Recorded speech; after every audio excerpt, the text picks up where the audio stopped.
November 20ಕ್ಕೆ ರಾಜ್ಯದಲ್ಲಿ ಮದ್ಯ ಮಾರಾಟವನ್ನ ಬಂದ್ ಮಾಡುವಂತ ನಿಟ್ಟಿನಲ್ಲಿ ನಿರ್ಧರಿಸಲಾಗಿದೆ. ಯಾರು ಮದ್ಯ ಮಾಲೀಕರ ಸಂಘಗಳು ಅಸೋಸಿಯೇಷನ್ ಎಲ್ಲ ಸೇರಿ ಮಾರಾಟಗಾರರ ಅಸೋಸಿಯೇಷನ್. ಹಾಗಂತ MSIL ಓಪನ್ ಇರುತ್ತೆ. MSIL ಯಾಕಂತಂದ್ರೆ ಗೌರ್ಮೆಂಟ್ ಅಂಡರ್ಟೇಕಿಂಗ್ ಅಲ್ವಾ, ಆ ಕಾರಣಕ್ಕಾಗಿ MSIL ಓಪನ್ ಇರುತ್ತೆ. ಅಂದ್ರೆ ನಿಮ್ಗೆ MRP ದರದಲ್ಲಿ MSIL ಅಲ್ಲಿ ಏನ್ ಸಿಗುತ್ತೆ ಅದು ಓಪನ್ ಇರುತ್ತೆ. ಅದು ಬಿಟ್ರೆ ಉಳಿದಂತ CL2, CL7, CL9 ಬಹುಶಃ ಇವೆಲ್ಲ ಬಂದಾಗುವಂತ ಚಾನ್ಸಸ್ ಇದೆ. ಅಬಕಾರಿ ನೀತಿಯ ವಿರುದ್ಧವಾಗಿ ಮದ್ಯ ಮಾರಾಟಗಾರರು ತಮ್ಮ ಆಕ್ರೋಶವನ್ನ ಹೀಗೆ ವ್ಯಕ್ತಪಡಿಸುವ ಒಂದು ಸೂಚಕವಾಗಿ ಬಂದ್ ಆಚರಿಸುವಂತ ನಿಟ್ಟಿನಲ್ಲಿ ನಿರ್ಧರಿಸಿದ್ದಾರೆ. ಅಬಕಾರಿ ಸಚಿವರನ್ನ ಬದಲಾವಣೆ ಮಾಡಬೇಕು.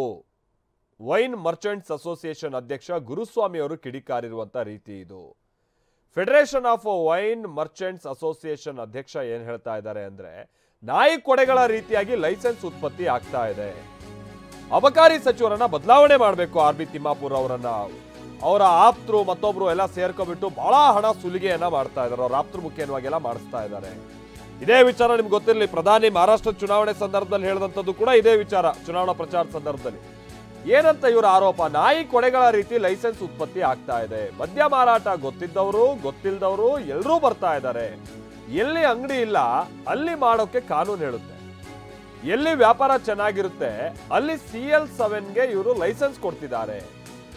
CL7 ಪ್ಯಾಕೇಜ್ ರೀತಿ ಮಾಡಲಾಗಿದ್ದು ಲಂಚ ಜಾಸ್ತಿ ಆಗ್ತಾ ಇದೆ. CL7ಗೆ 6 ಮೀಟರ್ ಇದ್ರೆ ಸಾಕು ಹೈವೇಗೆ ಅಂಗಡಿ ಅನುಮತಿ ಕೊಡ್ತಾರೆ. ಅಂದ್ರೆ ಹೈವೇಯಿಂದ 6 ಮೀಟರ್ ಇದ್ರೆ ಸಾಕು ಹೈವೇಗೂ ಅನುಮತಿ ಕೊಡ್ತಾ ಇದ್ದಾರೆ. ಇದು ದ್ವಂದ್ವವಾದ ಕಾನೂನು ಅಂತ ಗುರುಸ್ವಾಮಿ ಆಕ್ರೋಶ ವ್ಯಕ್ತಪಡಿಸಿದ್ದಾರೆ. ಅಂದ್ರೆ ಈಗ CL9, CL2 ಅಂದ್ರೆ ವೈನ್ ಶಾಪ್ಸ್ ಮತ್ತೆ ಇದಕ್ಕೆಲ್ಲ ಅವಕಾಶ ಇಲ್ಲ, ಈಗ ಅದು ಲೈಸೆನ್ಸ್ ಕೊಡ್ತಿಲ್ಲ. CL7 ಇಂತಿಷ್ಟು ರೂಮ್ಸ್ ಅಂತ ಮಾಡಿಕೊಂಡು ಬಾರ್ ಓಪನ್ ಮಾಡಕ್ ಅವಕಾಶ ಇದೆ. ಅದ್ರ ವಿಚಾರವಾಗಿ ಈಗ ತಮ್ಮ ಸಿಟ್ಟನ್ನ ಇವರು ವ್ಯಕ್ತಪಡಿಸ್ತಿದ್ದಾರೆ.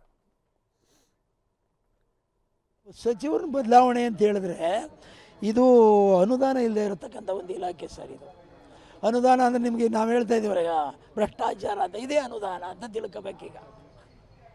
ಆ ಉದ್ದೇಶದಿಂದ ಇದು ಒಂದು ಹಿಡಿತದಲ್ಲಿ ಇರಬೇಕು ಅಂತ ಹೇಳಿದ್ರೆ ಯಾರು ಆರ್ಥಿಕ ಸಚಿವರು ಇರ್ತಾರೆ ಅವ್ರ ಕೈನಲ್ಲಿ ಇದ್ದರೆ ಸ್ವಲ್ಪ ಇದು ಒಂದು ತೂಕ ಒಂದು ಬಿಗಿ ಇರ್ತದೆ ಅನ್ನೋದು ನಮ್ಮ ಅಭಿಪ್ರಾಯ ಸರ್. ಅಷ್ಟೇ, ಅವ್ರಿಗೇನು ಕೊಡಬೇಡಿ ಅಂತ ನಾವು ಹೇಳ್ತಾ ಇಲ್ಲ. ಅವ್ರಿಗೆ ಬೇರೆ ಮಿನಿಸ್ಟ್ರು ಕೊಡಲಿ, ಪಾಪ ನಮ್ಮದೇನು ಅದ್ರ ಬಗ್ಗೆ ತಕರಾರು ಇಲ್ಲ. ಈ ಭ್ರಷ್ಟಾಚಾರನ ಕಡಿಮೆ ಮಾಡಬೇಕು ಅಂದರೆ ಸರ್ ಈ CL7 ಅಂತ ಒಂದು ಸನ್ನದನ್ನು ಕೊಡ್ತಾ ಇದ್ದಾರೆ ಸರ್. ಈ ಸನ್ನದನಿಂದನೇ ಸರ್ ಇವತ್ತು ಇಷ್ಟೊಂದು ಭ್ರಷ್ಟಾಚಾರ ಮೇಲಕ್ಕೆ ಹೋಗೋಕ್ಕೆ ಕಾರಣ ಆಗಿರೋದು. ಯಾಕೆ ಅಂತ ಕೇಳಿದ್ರೆ ಹಿಂದೆ ಅದು 20 ರೂಮ್ ರೂರಲ್ಗಿತ್ತು ಸರ್, 30 ರೂಮು ಕಾರ್ಪೊರೇಷನ್ಗಿತ್ತು ಸರ್. ಈಗ ಅದನ್ನು ಬರೀ ಕೇವಲ 10 ರೂಮು ಮಾಡ್ತಂದು ಇಳಿಸ್ಬಿಟ್ಟಿದ್ದಾರೆ ಸರ್. ನಾಯಿ ಕೊಡೆಗಳ ಥರ ಲೈಸೆನ್ಸ್ಗಳು ಉತ್ಪತ್ತಿ ಆಗ್ತಾ ಇದ್ದಾವೆ ಸರ್. ಕೆಲವರು ಗೊತ್ತಿದ್ದು ಬರ್ತಾ ಇದ್ದಾರೆ, ಕೆಲವರು ಗೊತ್ತಿಲ್ಲದವರು ಬರ್ತಾ ಇದ್ದಾರೆ ಈ ಟ್ರೇಡ್ಗೆ ಸರ್. ಕಾನೂನು ಏನು ಹೇಳ್ತದೆ, ಎಲ್ಲಿ ಅಂಗಡಿಗಳಿಲ್ಲ ಅಲ್ಲಿ ಮಾಡಿ ಅಂತ ಹೇಳ್ತಾರೆ. ಇವ್ರು ಹಂಗೆ ಮಾಡ್ತಾ ಇಲ್ಲ. ಎಲ್ಲಿ ಚೆನ್ನಾಗಿ ಬಿಸ್ನೆಸ್ ಬರ್ತದೆ ಆ ಪಕ್ಕದಲ್ಲಿ ಒಂದು CL7 ಕಟ್ಟೋದು, ಅದೊಂದು ಲೈಸೆನ್ಸ್ ಅಂತ ಮಾಡೋದು, ಅದನ್ನು ಪ್ಯಾಕೇಜ್ ರೀತಿ ಮಾಡಿಬಿಟ್ಟಿದ್ದಾರೆ ಸರ್. ಅದರಿಂದನೇ ಇವತ್ತು ಲಂಚ ಜಾಸ್ತಿ ಆಗಿರೋದು ಸರ್. ಅದನ್ನು ಮಾಮೂಲಿ ಏನಿತ್ತು ಅದನ್ನು ಮಾಡಿಬಿಟ್ರೆ ಮತ್ತು ನೋಡಿ CL2ಗೆ 220 ಮೀಟ್ರ್ ಹಿಂದೆ ಹೋಗಿ ಅಂತ ಹೇಳ್ತಾರೆ, CL9ಗೆ 220 ಮೀಟ್ರ್ ಹೋಗಿ ಅಂತ ಹೇಳ್ತಾರೆ, CL7ಗೆ ಮಾತ್ರ 6 ಮೀಟ್ರ್ ಇದ್ರೆ ಸಾಕು ಮೇಯ್ನ್ ರೋಡ್ಲೇ ಮಾಡ್ಕೊಳ್ಳಿ ಅಂತ ಹೇಳ್ತಾರೆ. ಇದು ದ್ವಂದ್ವವಾದ ಕಾನೂನಲ್ವ ಸರ್ ಇದು. ನಾವು ಅದಕ್ಕೆ ಕೇಳ್ತಾ ಇರೋದು ಸರ್ಕಾರನ, ಈ ಕಾನೂನನ್ನು ಮಾರ್ಪಾಟು ಮಾಡಿ ಬದಲಾವಣೆ ಮಾಡಿ ಎಲ್ಲರೂ ಒಂದೇ ರೀತಿ ಕಾನೂನನ್ನು ಅಳವಡಿಸಿ ಅವಾಗ ಎಲ್ಲರೂ ಸ್ವಚ್ಛವಾಗಿ ಬಿಸ್ನೆಸ್. ಬಟ್ ಸರ್ಕಾರಕ್ಕೆ ಕೊಡ್ತಕ್ಕಂಥ ವರಮಾನದಲ್ಲಿ ನಾವು ಯಾವತ್ತು